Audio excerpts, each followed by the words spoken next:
So the time of year is here that many gardeners are not looking forward to. Towards the end of November, we start putting the garden to bed. I'm joined with Jill Bishop, the coordinator of the Peterborough Community Garden Network. Jill, is it possible to extend the garden just a bit, get a few more days out of the growing season?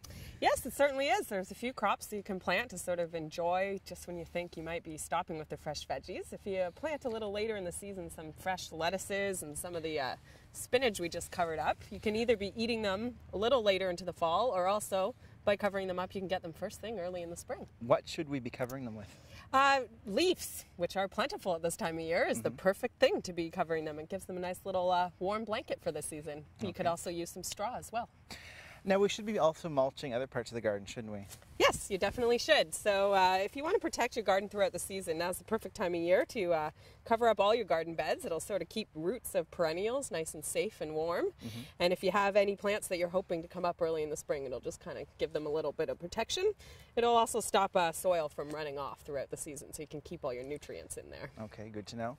Now, this is also the time of the year when we should be cutting back some plants as well. That's right. There's a lot of plants that it's a good idea if they're annuals and they're not going to come back, you just pull them right out. And also any perennials, you should mostly be cutting them back because the leaves could sort of wilt and rot and cause some problems in your garden, and they're not going to look very nice in the spring. Now, I noticed here at the Ecology Park there are some seeds and some plants that they left sticking up. Why is that? Well, a lot of the plants, some of these examples that you have here, such as black-eyed Susans or echinacea, if you leave them out, they're really nice decor for some of the birds, and they look good throughout the winter.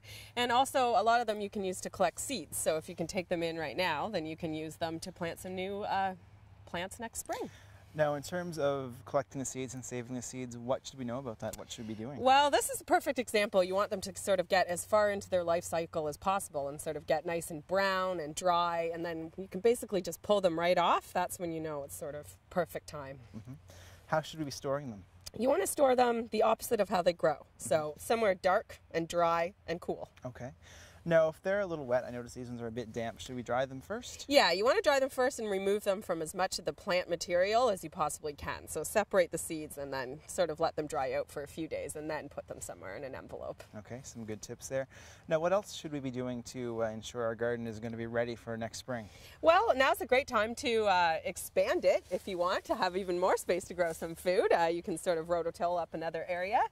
Or you also want a great time to add some nutrients. So all those leaves and things that you've cut back, you put in your compost, and you can pull out some of the compost from the bottom, and now's a great time to spread it around your garden, so you're sort of giving it some more food for the season. It also makes some extra room in your composter for over the winter months, doesn't it? That's right. You'll need some room for all those kitchen scraps throughout the winter. All right. Well, Jill, it was great to talk to you today, and I think we have some extra work here to do. That's right. I think we better get to it. All right. We'll see you again next week on The Green Update. The Green Update is brought to you by Peterborough Transit. Come on board with our on-time services. If you have any questions about today's episode of The Green Update, call Peterborough Green Up at 745-3238.